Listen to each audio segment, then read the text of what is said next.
ರ್ಯಾಪಿಡೋ ಬೈಕಿನ ಚಾಲಕನ ನಿರ್ಲಕ್ಷ್ಯದಿಂದಾಗಿ ಯುವತಿಯೊಬ್ಬರು ಗಂಭೀರವಾಗಿ ಗಾಯಗೊಂಡು ಬಿಟ್ಟಿದ್ದಾರೆ. ಅಪಘಾತದ ಬಳಿಕ ಚಿಕಿತ್ಸೆಗಾಗಿ 20 ಲಕ್ಷ ರೂಪಾಯಿ ಖರ್ಚಾಗಿದ್ರೂ ಕೂಡ ಕಂಪನಿ ಇನ್ನೂ ಕೂಡ ನೆರವಿಗೆ ಬಂದಿಲ್ಲ ಅನ್ನುವಂಥ ವಿಚಾರಗಳನ್ನು ಈಗ ಕುಟುಂಬಸ್ಥರು ಆರೋಪ ಮಾಡ್ತಿದ್ದಾರೆ. ಬೆಂಗಳೂರಿನ ಬೈರಸಂದ್ರದ ನಿವಾಸಿ ಇಂಟೀರಿಯರ್ ಡಿಸೈನರ್ ಆಗಿದ್ರು ಸಾನಿ ಕೃಷ್ಣ ಅಂತ. ಅವರ ಕಚೇರಿಗೆ ತೆರಳುವಂಥ ಸಂದರ್ಭದಲ್ಲಿ ಅವರು ಬೈಕ್ ಬುಕ್ ಮಾಡ್ಕೊಂಡಿದ್ರು ರ್ಯಾಪಿಡೋವನ್ನು. ಹೋಗುವಂಥ ಸಂದರ್ಭದಲ್ಲಿ ಒಂದು ಟ್ರ್ಯಾಕ್ಟರ್ ಒಂದನ್ನು ಓವರ್ಟೇಕ್ ಮಾಡೋದಕ್ಕೆ ಹೋಗಿ ಎಷ್ಟೇ ಹೇಳಿದರೂ ಕೂಡ ಆತ ಉಡಾಫೆ ಉತ್ತರವೆಲ್ಲ ಕೊಟ್ಟು ಸ್ಕಿಡ್ ಆಗಿ ಸಡನ್ ಬ್ರೇಕ್ ಹಾಕಿ ಬಿದ್ದಿರೋದ್ರಿಂದ ಆ ಟ್ರ್ಯಾಕ್ಟರ್ ಏನಿದೆಯಲ್ಲ ಆಕೆಯ ಮೇಲೆ ಹರಿದು ಹೋಗಿದೆ. ಸರ್, ಇದನ್ನು ಗಮನಿಸ್ತಾ ಇದ್ರೆ ಸರ್, ಒಂದು ಕಡೆ ಈ ಬೈಕ್ ಟ್ಯಾಕ್ಸಿ ಎಷ್ಟು ಸೇಫ್ ಅನ್ನೋದು ಒಂದು ಬರುತ್ತೆ.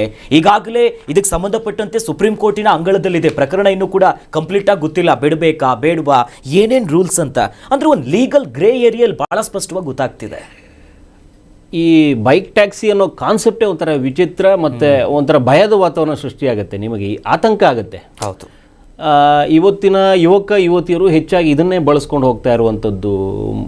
ಆ ಉದ್ಯೋಗಿಗಳು, ಹೌದು, ಅದರಲ್ಲೂ ಹೆಚ್ಚಾಗಿ ಮಹಿಳೆಯರು ಸುರಕ್ಷತೆನೆಲ್ಲ ಗಾಳಿಗೆ ತೂರ್ಬಿಟ್ಟು ಯಾವುದೋ ಆ್ಯಪನ್ನ ಯಾರದೋ ಮೂಲಕ ಯಾರ್ಯಾರೋ ಬಂದು ಕರ್ಕೊಂಡು ಹೋಗ್ತಾ ಇದ್ರು ಕೂಡ ಸುರಕ್ಷತೆಯ ಅಡಿಯಲ್ಲಿ ನಾವಿದ್ದೀವಾ ಇಲ್ವಾ ಅನ್ನುವಂಥ ಕಲ್ಪನೆನೇ ಇಲ್ಲದೆ ಕಡಿಮೆ ಬೆಲೆಯಲ್ಲಿ ನಾನು ಏನೋ ಪ್ರಯಾಣ ಮಾಡಿಬಿಡ್ತೀನಿ ಅನ್ನೋ ಭರದಲ್ಲಿ ತನ್ನನ್ನು ಈ ರೀತಿ ಮಾಡಿಕೊಂಡಾಗ ಇಂಥ ಪ್ರಕರಣಗಳು ಬೆಳಕಿಗೆ ನೋಡಿ. 20 ಲಕ್ಷ ರೂಪಾಯಿವರೆಗೂ ಖರ್ಚಾಗಿದೆ ಅಂತೆ, ಅದೇ ಮೂಡೆ ಎಲ್ಲ ಪುಡಿಯಾಗಿದ್ದಾವೆ.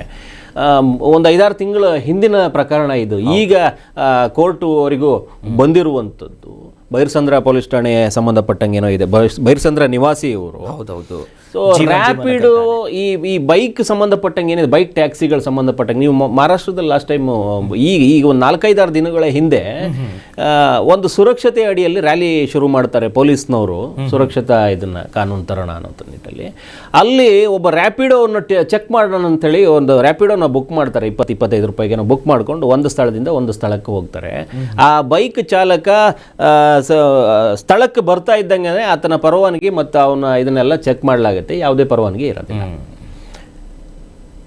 ಆ ಪರವಾನಗಿ ಇಲ್ಲದೆ ಇದನ್ನು ನೋಡಿದಾಗ ಈ ರ್ಯಾಪಿಡೋ ಸಂಸ್ಥೆ ಏನು ಮಾಡ್ಕೊಂಡಿದೆ ಅಂತ ಅಲ್ಲಿ ಚೆಕ್ ಮಾಡಕ್ಕೆ ಹೋಗ್ತಾರೆ. ಆದರೆ ಆ ಬೈಕಿಗೆ ಈ ಪರವಾನಗಿಗೂ ಈಗ ಸಂಸ್ಥೆಗೂ ಲೆಕ್ಕಾಚಾರನೇ ಇಲ್ಲ. ಸಂಸ್ಥೆಯ ಅಡಿಯಲ್ಲಿ ಬೈಕ್ ಇದೆ, ಬೈಕ್ನ ವಾಣಿಜ್ಯ ಉದ್ಯಮಕ್ಕೆ ಬಳಸ್ತೀವಿ ಅನ್ನುವಂಥ ನಿಟ್ಟಲ್ಲಿ ರ್ಯಾಪಿಡೋ ಅವರು ಬುಕ್ ಮಾಡ್ಕೊಂಡೇ ಇರಲ್ಲ, ಪರವಾನಗಿ ತಗೊಂಡೇ ಇರೋದಿಲ್ಲ. ಸಾರಿಗೆ ಇಲಾಖೆಗೆ ಸಂಬಂಧಪಟ್ಟಂಗೆ ಏನೂ ಅವ್ರ ಹತ್ರ ದಾಖಲಾತಿಗಳಿರಲ್ಲ.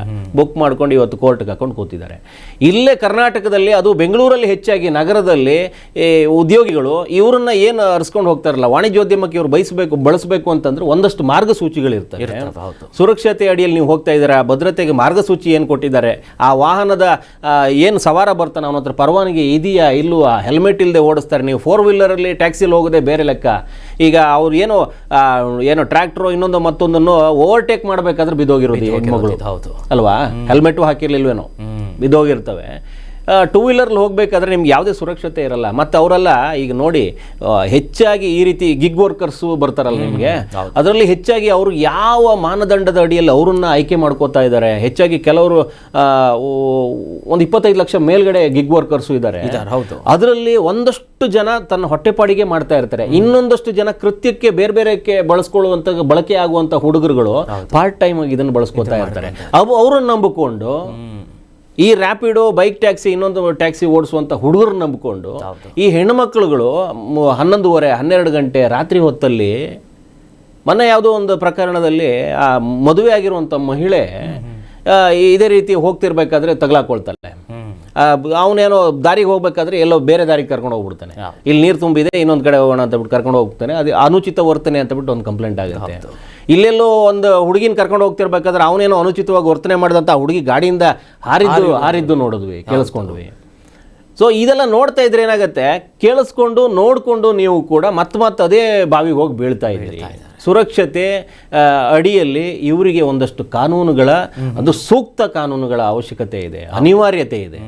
ಬೈಕ್ ಟ್ಯಾಕ್ಸಿಗಳ ಹೆಸರಲ್ಲಿ ತುಂಬ ದೊಡ್ಡ ಅನಾಹುತಕ್ಕೆ ಕೈ ಹಾಕ್ತಾ ಇದ್ದಾರೆ.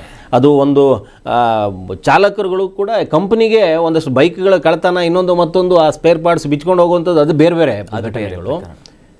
ಯಾವುದೇ ಪರವಾನಗಿಗಳಿಲ್ಲದೆ ಇವರು ಬೈಕ್ ಓಡಿಸ್ಕೊಂಡು ನಮ್ಮ ಹೆಣ್ಣುಮಕ್ಕಳು, ಗಂಡು ಮಕ್ಕಳುಗಳು ಇವರ ಸುರಕ್ಷತಾ ಲೋಪದಿಂದ ಹಾನಿಗೊಳಗಾಗ್ತಾ ಇರುವಂಥದ್ದು, ಅವರು ಅಪಘಾತಕ್ಕೀಡಾಗ್ತಾ ಇರುವಂಥದ್ದು, ಇದನ್ನೆಲ್ಲ ನೋಡ್ತಾ ಇದ್ದರೆ ಮೊದಲು ಸವಾರರು ನಾನೆಷ್ಟು ಸುರಕ್ಷಿತವಾಗಿ ಪ್ರಯಾಣ ಮಾಡ್ತಾ ಇದ್ದೀನಿ ಅನ್ನೋದನ್ನು ಗಮನ ಇಟ್ಕೊಂಡು ನೀವು ದುಡ್ಡು ಉಳಿಕೆ ಮಾಡೋದಕ್ಕೆ ಹೋಗ್ಬೇಕು. ಹೌದು, ಎಲ್ಲ ನಡ್ಕೊಂಡು ಹೋಗ್ಬೇಕು, ಇಲ್ಲ ಅಂತಂದ್ರೆ ಬಸ್ಸಿಗೆ ಹೋಗ್ಬೇಕು, ಇನ್ನೊಂದು ಯಾವುದೊಂದು ಅವಕಾಶಗಳನ್ನು ನೋಡಬೇಕು.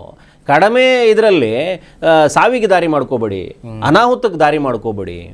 ಈ ಸುರಕ್ಷತೆ ಅಡಿಯಲ್ಲಿ ತುಂಬ ದೊಡ್ಡ ಕಾನೂನಿನ ಅನಿವಾರ್ಯತೆ ಈ ಬೈಕ್ ಟ್ಯಾಕ್ಸಿ ವಿಚಾರದಲ್ಲಿ ಇದೆ ಅನ್ನೋದು ಸ್ಪಷ್ಟವಾಗಿ ಕಾಣಿಸ್ತಾ ಇದೆ. ಹೌದು. ಕರ್ನಾಟಕ ನ್ಯೂಸ್ ಬೀಟ್ ಫಾಲೋ ಮಾಡಿ, ಸಬ್ಸ್ಕ್ರೈಬ್ ಮಾಡಿ.